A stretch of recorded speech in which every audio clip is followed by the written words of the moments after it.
Within the walls of this everyday suburban home and this modest-looking storefront, there is something small but extraordinary growing.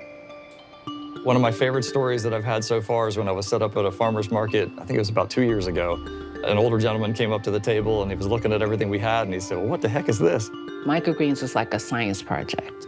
And so you have to have everything literally right for it to grow.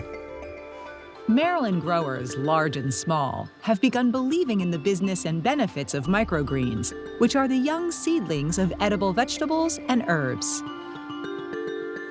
Urban farmer Tresser Thomas grows over 30 different varieties, all within her small sunroom. Microgreens is the second stage of growing a vegetable. We always call it like the toddler stage. There are 4 stages. There's the sprout stage, then you have the microgreen stage, then you have a baby plant stage, and then you have a fully grown vegetable. Tresser lives with 2 autoimmune diseases, multiple sclerosis and lupus. She believes that incorporating microgreens into her diet has helped manage her symptoms and stay healthy. I've been able to gain 90% of my vision back. I'm able to walk. I also was able to rid 9 of my 10 medications. At first, Tresser grew microgreens just for herself and her family, and it took her around 6 months to master the entire growth process. Inspired by her own health journey, she started her microgreens farm, My Mustard Seed, in 2016 to help others find what is described as holistic wellness.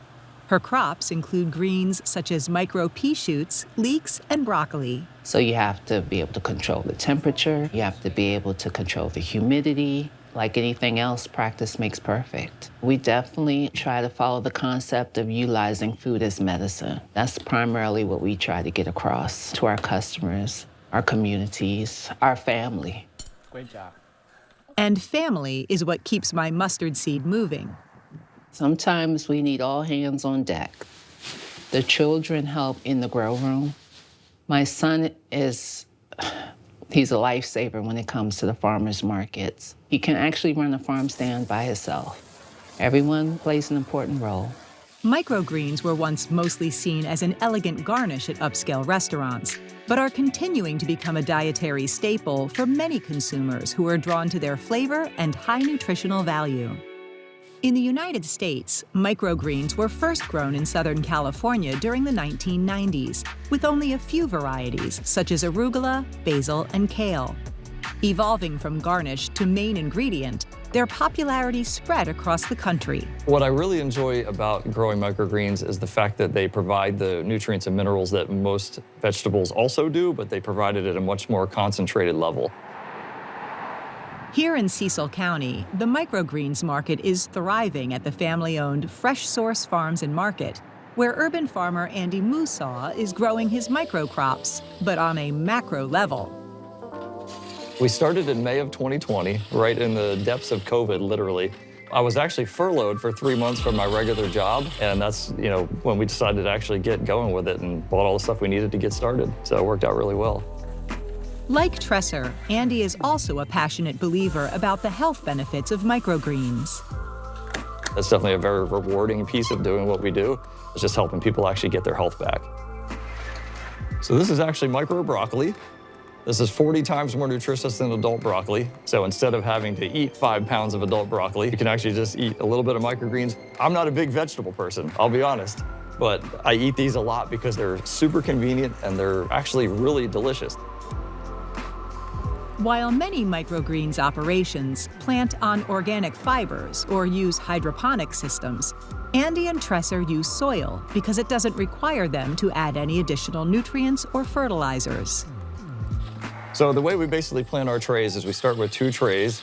We have a tray on the bottom that has no holes in it whatsoever, so this is a holeless tray. And then we have a tray on the top that actually has holes underneath. So we actually use that to provide the water. So when we water, we actually put water in the bottom and they actually absorb through the base. So we basically take a no-hold tray, put a hold tray on top, and then we put our soil down first, and then from there we'll lay our seeds on top.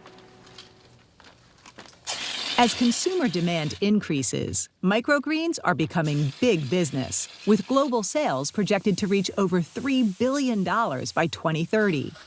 Fresh Source Farm started small, with just one rack in Andy's front yard, but it has grown out to 30 racks containing hundreds of trays at any given time.